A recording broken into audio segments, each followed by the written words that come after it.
Everybody, welcome back to Spirit Plays More Spiral Nights as the infinite arcade runs continue. Before we begin, please, if you could please click the like button, subscribe if you want to see more in the future. It does help me out a bit. Encourages the game to continue. So we're looking at the Emerald Serpent Gate. I don't know if it really encourages the game to continue, but it encourages me. And, you know, we all live sort of selfish lives. Sort of selfless. I like talking about this game, man. So we got Poison, we got Fiend. This should be theoretically a very quick run. My boy Mike, we're obviously heating our Nova driver still. My boy Mike's got some anti-poison on him just in case, so we can not feel afraid. Straight up Shadow Sun, doing some switch shooting on our way down. I know there's some slimes here occasionally, but we don't have to worry about the most hated enemy in the game, the Wolvers. Or the gremlins, or whatever else is resistant to elemental damage. So I think we'll be okay here. These first couple levels should be... Oh, no! Java, help me out here, buddy. One thing I forgot to do. Hold on a second. Oh, no, don't just stand in it, man. Come on. Let me pop my task manager out here and just... Up my details. This is one of the tips and tricks. Set priority high, Java. Let's go. I know you're an outdated system. You got some heart issues. Dude, we got people in here. It's Asian guy of today. Not of yesterday. Dude, if we got Asians in the mix, we know the superior dedication. Now, through odds and, you know, the, KY, what a great name. Through odds and through probability, probably not, Asians in general, not the most intelligent people, but you gotta admit, you gotta admit something. Hold on. You gotta admit that the dedication is there. You go to the Asian schools. You go to, like, not Harvard, but you go to the the most prestigious schools in the country. What do you see? You see Asians there, and actually that's the part of the affirmative action plan, which is something I absolutely detest. Is Asians, and from what I understand, this is when I last looked at it. It's been a couple of years. Asians actually get docked points when it comes to being accredited to enter colleges because they're too smart. In general, if you make it to America, your dedication's too much. African American, like if you look at the SAT scores, like your, I like green. I've hit the point of, like, maybe we've had too much coffee, or maybe we not had enough. I'm not sure. We're in the happy medium, I guess. But I know the African Americans get, like, plus points added onto the SATs when it comes to entering colleges, and I know Asians get minus points on their SATs when it comes to entering colleges, just as a default based on race, not on merits, not on anything attributed, but it's based on race, and it's very weird because you want to increase the intersectional hierarchy of your college. You want more. You want to make it look like you're, being equal to everybody, but that's actually not being very equal at all, because it says nothing about, oh no, this says nothing about ability, it says nothing about talent, it says nothing about drive. It's like, oh, it's easier if I just get in here. It's right up there with the whole blanket statement of, like, let's just give $600 to every person who's involved in this virus. Well, that's not taking into account anything, man. My wife obviously is making a lot more.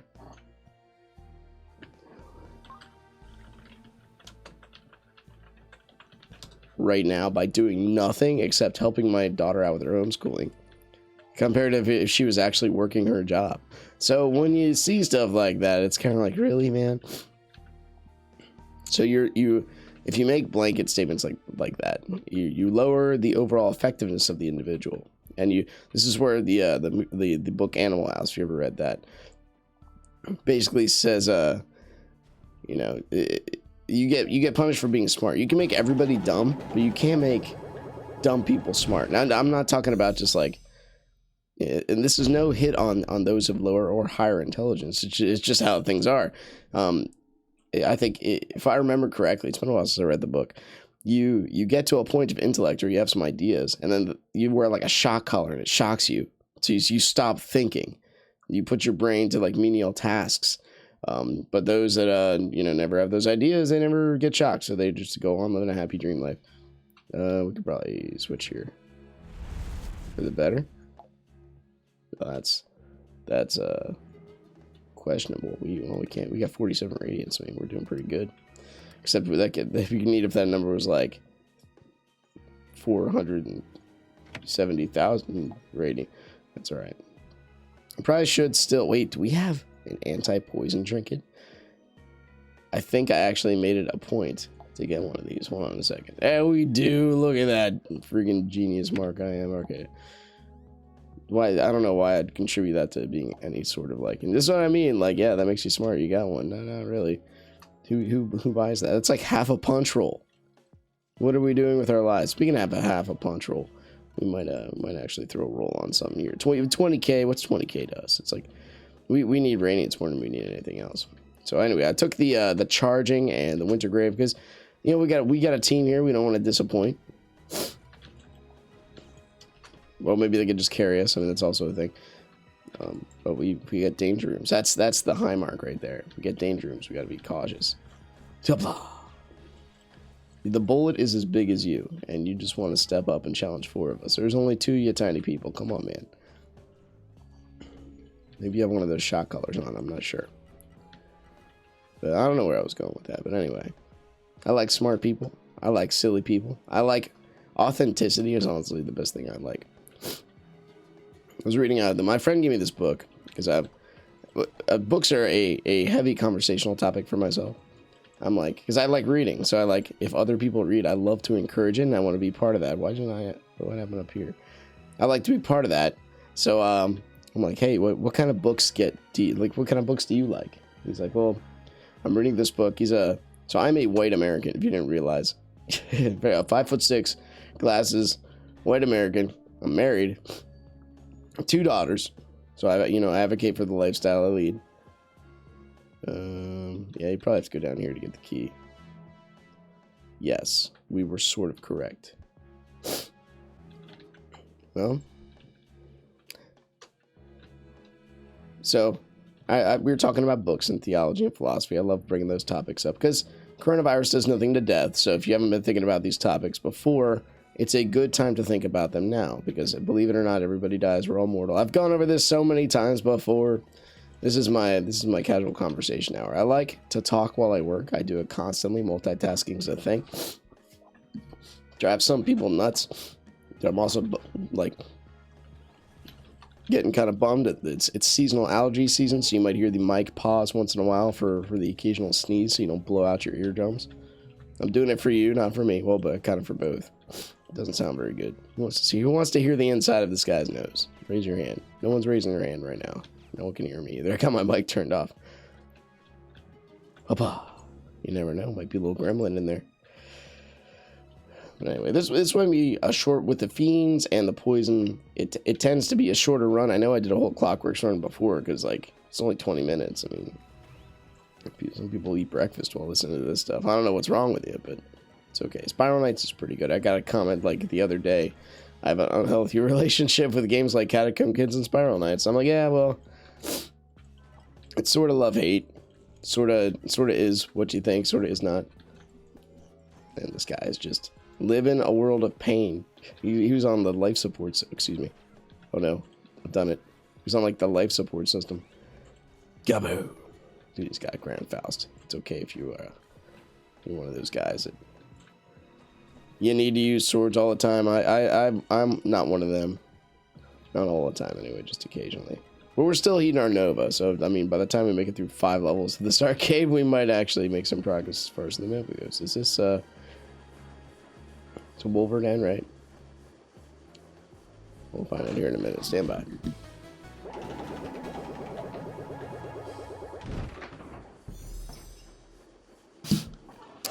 So we've got the Ultra Shock Barrier. We've ascended. It's so, you know, I read this book my friend gave me. It's called the 48 Laws of Power. Yesterday, it was the law was never outshine the master. And I'm like, all right. He gives some interesting examples. I'm like, okay, I can sort of buy into this.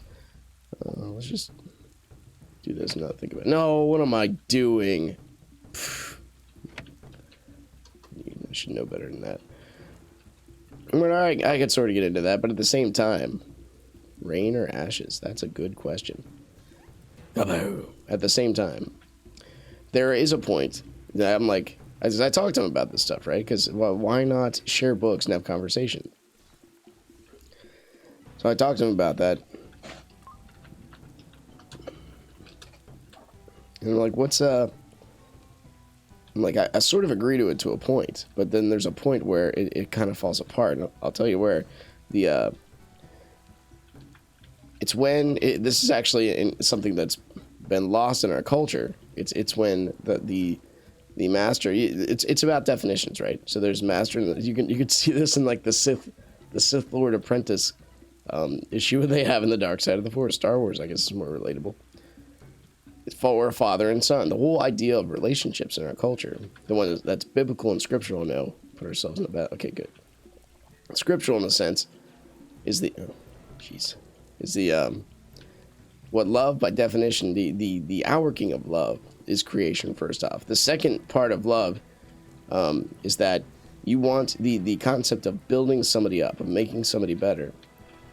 The master apprentice, or the boss and servant, however you want to look at it, and this is where Nietzsche's analogy falls apart with the master slave race, which we are seeing kind of like come to fruition here in America with the politics and the power grabs and everything going on. But anyway, I digress. It falls apart because the idea behind at least the biblical martial arts perspective view of this thing is that you want to bolster and you want to encourage and train the other person until eventually they will bolster and train and encourage you. Does that make sense? Because you want same with the parent-child relationship. You want them to be to a point where they can be you're trying to train them to be a competent individual. And if you're not doing that, you gotta question your parenting style in general. Why these guys don't dodge swords, I'll never know. But I'm loving the firebomb.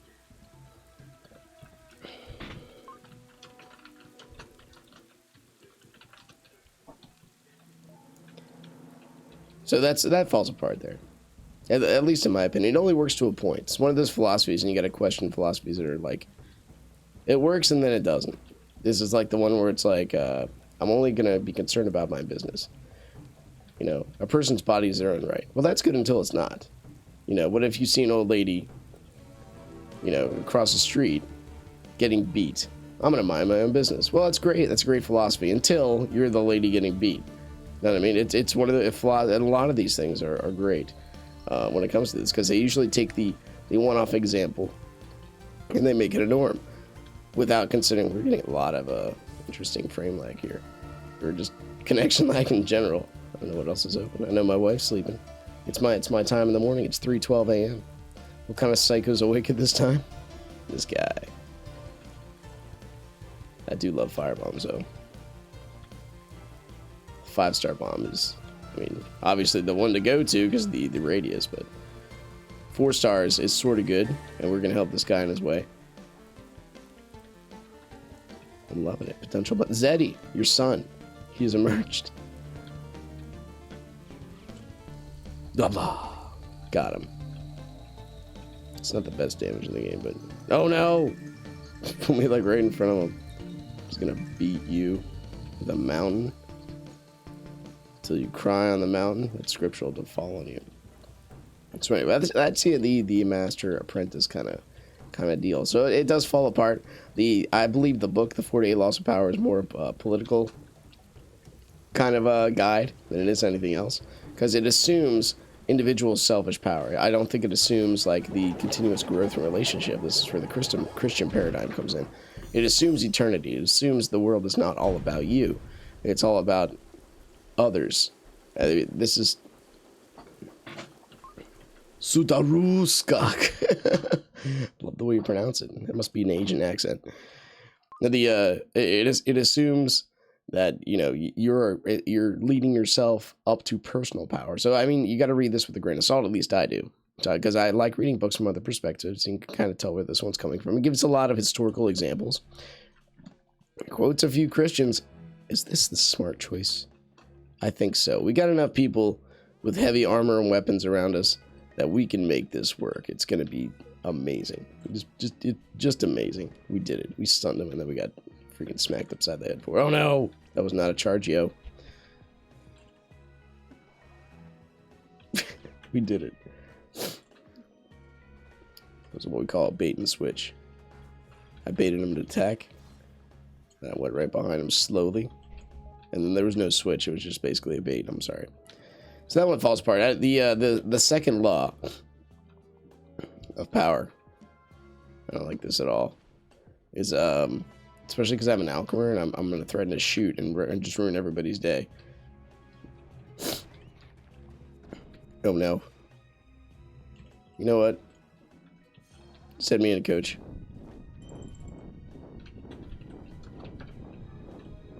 Oh, what have I done? I have chosen poorly. As they say in Indiana Jones. Ouch. The second, what was the second law of power? Like, don't trust your friends too closely. That's definitely political, definitely selfish, definitely assuming that you want to ascend to power. But it's like assume bad intentions. And if you want somebody who's really loyal for a common good, you get an enemy, because then you have nothing really kind of binding you except like you basically work. There's no ulterior motive. And I'm like, to a point, but everybody wants loyalty. Everybody wants this. This is like it takes the family kind of meta and philosophy of life, which should be like, in my opinion, the direction you go. Well, we just missed. And it takes it again to purely personal, purely socialistic. You know, we must prime the individual above everything else. Oh, we did it. We hit the cake right in the head. This guy is a pro swordsman. Maybe. You know, I thought we were sort of immune to poison with the ticks we have. Where are you aiming there, brain? Hitting the fence, you did it.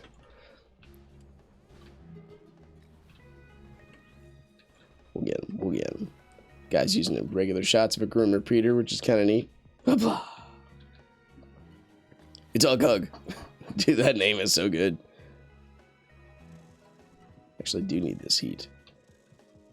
It's a responsibility that I have to all Nova fans throughout the galaxy. I can't wait to use this thing in lockdown. It's going to be great. Compared to what? I don't know. But it's something new, at least. That's how you get the new hotness and hype. Blah, blah. I saved you.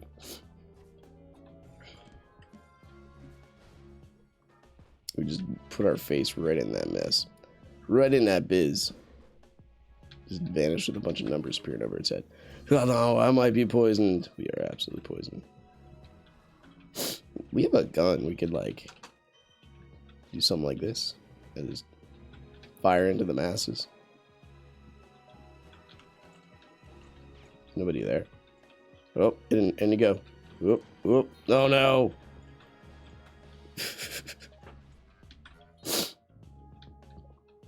Sorry, guys. This is not my best performance. What would be my best performance? A flawless run. I've tried doing hitless runs before. It's not my jam. I kind of like enjoy the semi-casual experience, and then getting, you know, somewhat overly or a little slightly above average in the game I'm playing. And that's good enough for me. You want to be competent with your skill sets. That's kind of where I've arrived, I believe. But then I wear shadows, so I'm like a weirdo, so I don't really know kind of what else made him. I like nostalgic gear. I actually have a hat like this in real life. Just squish crap out of your face healer. Boom!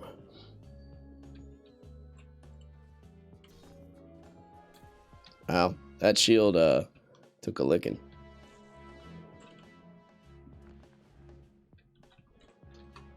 Anyway, so you got to, this is where worldview comes in handy so much. So yeah, I can have discussions about this from an apologetic sense.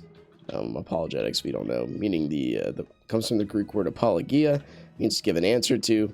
You should have an answer of why you believe certain things. Does that make sense? Usually when people are like, nah, I think woman has a right to choose. Well, why do you believe that? And then you have to, you have to go forth and find, excuse me. You have to find the answer to this stuff. Reason and answer is very important. You know, but even a 3-year-old knows this. This might hurt a lot. We're doing so bad, dude. Even a 3-year-old knows this. You ask him, you know, You have to eat your dinner first. Why?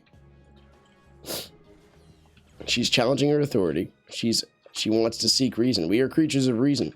You know, it ties into the synergies of this world all tying together. A good example is like from a Christian. So when you look at worldview and you look at like specifically Christianity, it's supposed to be a lens you view the world through.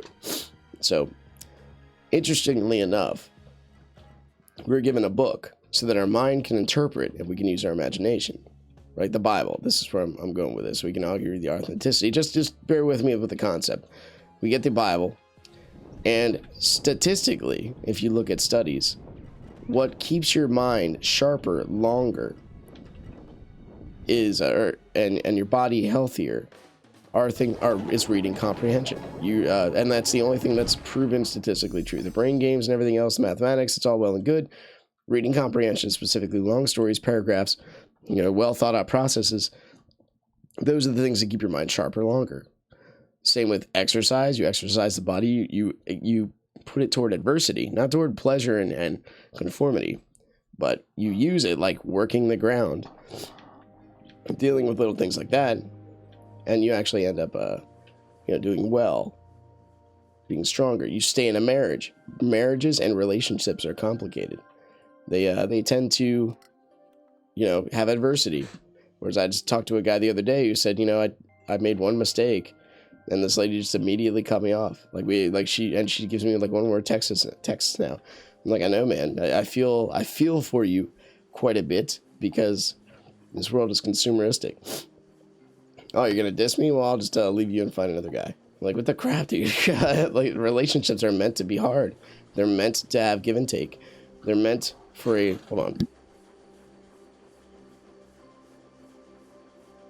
All that build up and just allergies dominate me. They're meant for a lot of things.